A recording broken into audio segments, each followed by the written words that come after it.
Buenos días y bienvenidos nuevamente a mundodesconocido.com.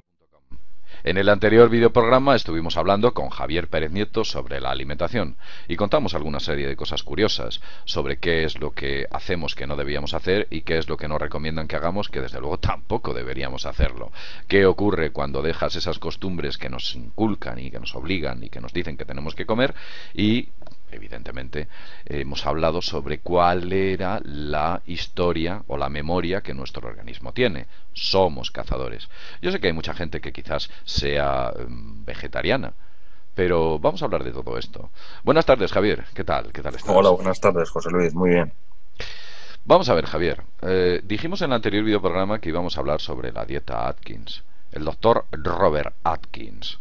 Este hombre era un cardiólogo que de manera casual se dio cuenta que aquellos de sus pacientes que no comían hidratos de carbono y empezaban a comer grasas y empezaban a comer proteínas, pues sus niveles de colesterol y sus niveles de grasas en la sangre era curioso, pues porque bajaban un montón. Entonces, la dieta Atkins, cuando salió a la luz en su momento, los médicos oficialistas, y vamos a utilizar este término, se echaban las manos a la cabeza y decía, Dios mío, si están comiendo grasas y tienen problemas de corazón, ¿qué están haciendo? Vamos a ver, me has dicho una cosa curiosa sobre aquellas personas que comen mucho, que les pasa algo. Cuéntanoslo a todos. Sí, de hecho lo que se ha visto es el efecto que se produce en las personas que no comen tanto, que antienvejecen. Comer mucho envejece. Debe ser por la oxidación y procesos internos. Pero esto, bueno, no me lo saco de la manga. O sea, esto está en revistas punteras, por ejemplo, inglesas, ¿sabes? Como el Medical Journal en Inglaterra. Entonces, se ha visto que las personas que no comen tanto o cuando no se come se produce un antienvejecimiento. Una cosa muy curiosa. Ujú. Entonces, parte del envejecimiento humano es como que acelerásemos el proceso de envejecimiento en la misma proporción de la alimentación que estamos proporcionándole. Si comes mucho, muchas veces, envejeces mucho más rápido que si comes menos y menos veces. Es interesante todo este tipo de cuestiones que seguramente, bueno, pues la gente no lo sabe. Vamos a ver, ¿tú crees que la ciencia oficial y la medicina oficial conoce todo esto a ciertos niveles en laboratorios de investigación y lo calla flagrantemente para que se mantenga el modelo económico? Es muy probable, porque claro, o sea, esto que estamos hablando no nos lo sacamos de la manga. O sea, esto está avalado por infinitud de estudios que están indexados. O sea, es decir, han pasado por una comisión ética y se han validado. O sea, Hmm. esto es ciencia pura y dura. O sea, no son elucubraciones ni cosas similares. Y sí, conociendo el sistema de financiación, sobre todo de las investigaciones dentro del ámbito universitario, en el que te subvencionamos si escribes lo que queremos que escribas, Lo pues que nos viene, te subvencionamos lo que nos, si hablas de lo que nos viene bien. Pero efectivamente. evidentemente, si estás hablando de algo que no nos viene bien, no te podemos dar un duro, chico. Y Eso es, sí, te, sí, desa- adelante. te desacreditamos y acabamos con tu carrera y lo que sea necesario. Sí, sí. Bueno, eso forma parte del Plan Bolonia, que cuya financiación, la financiación de las investigaciones dentro de las universidades, viene avalada en parte por la industria privada. Y la industria privada tiene unos intereses que proteger y evidentemente todas las investigaciones que se estén llevando a cabo tienen que pasar por esos intereses. Yo no puedo financiar nada que no me suponga un pingüe beneficio o que avale aquellos productos que yo estoy vendiendo, tanto médicos como alimenticios, entre otras cuestiones. O sea, en todo en realidad es una conspiración, es un gran negocio. Algunos dirán, oh, una conspiración. Otra vez está diciendo JL que esto es una conspiración. ¿Tú qué nombre le darías, Javier? Es que es ese. Cuando se hace daño a terceros es conspiración. Totalmente. Y Total. además lo hacen con avistas intenciones ya que no te lo comunican. Y insisten de manera pesada y evidente de que lo que tienes que seguir haciendo es tienes que seguir comiendo arroz blanco, tienes que seguir comiendo, por cierto, el arroz europeo no tiene nada que ver con el arroz Sí, asiático, que hay mucha gente que dice los chinos comen arroz y están delgados. Es distinto. sí, y el proceso. Yo, por ejemplo, he cocinado a la manera tradicional china y, por ejemplo, antes de preparar el arroz, que además es un arroz concreto, como bien dices, Hmm. de una variedad determinada, hay que lavarlo, pero se lava hasta 6 veces. O sea, es una cosa. Por ejemplo, Ujú. Algo le haces al arroz que le quitas ese daño que te hace en Occidente. Los almidones, por Por ejemplo. ejemplo, importantísimo, que son fuertes hidratos de carbono, son alcoholes en realidad. Bueno, hay otra cuestión que a mí me parece importante. Vamos a ver. Tú sabes que el modelo social, las cadenas de televisión, la radio, la prensa, nos vende un patrón perfecto de cómo debe ser un hombre y cómo debe ser una mujer. Esbelto, atractivo, atlético, definido. ¿eh?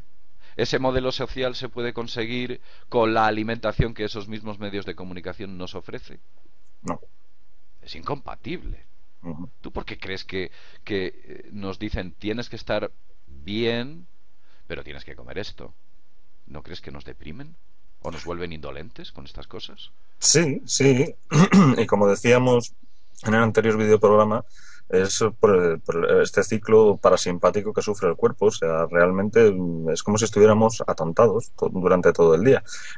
Por ejemplo, un deportista de élite sí debe de tomar hidratos de carbono, por ejemplo, porque va a hacer un esfuerzo más allá de lo normal. O Pero sea, no abusar de ellos tampoco. claro, tampoco. En su justa Pero, medida. claro, y una persona, como seamos tú y yo, gregarios, en un ambiente sedentario, no tenemos necesidad de ingerir toda esa cantidad de hidratos de carbono, porque luego nos pasará factura y traerá consecuencias muy negativas para nuestro organismo, por ejemplo el hígado graso o similares. Entonces, esos cuerpos esculturales y maravillosos, el mito de la mujer californiana, ¿sabes a qué me refiero? Que por Mm. cierto, tengo entendido que en Estados Unidos lo último que existe es esa mujer californiana como Sí, sí, patrón. Creo sí. que es Son monstruosidades, o sea, de gordos que están, vamos a hablar en términos que se es, pueda. es que es desagradable decirlo. Vamos a ver, habrá gente que nos esté viendo que tenga sobrepeso y decir, mira, chico o mujer, es que tienes sobrepeso, estás gordo. Yo lo he estado.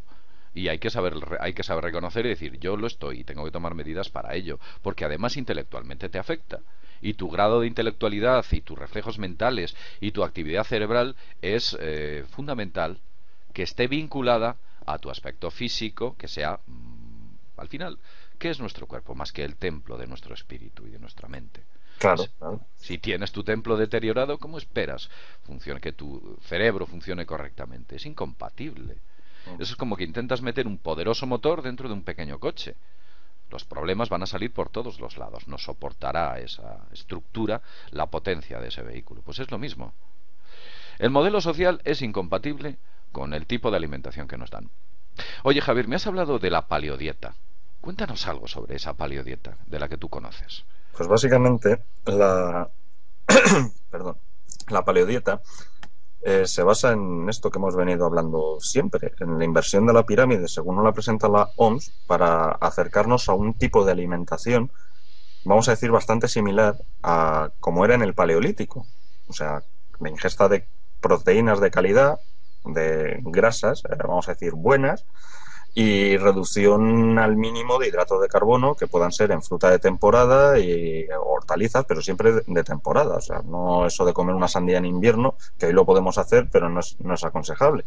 Hay un libro muy bueno de Carlos Pérez que se llama Paleovida. Y ahí explica unas cuestiones muy, muy interesantes sobre esto de la paleodieta, que también está avalada y refrendada por comités éticos científicos que no son elucubraciones ni cosa por el estilo. Sí.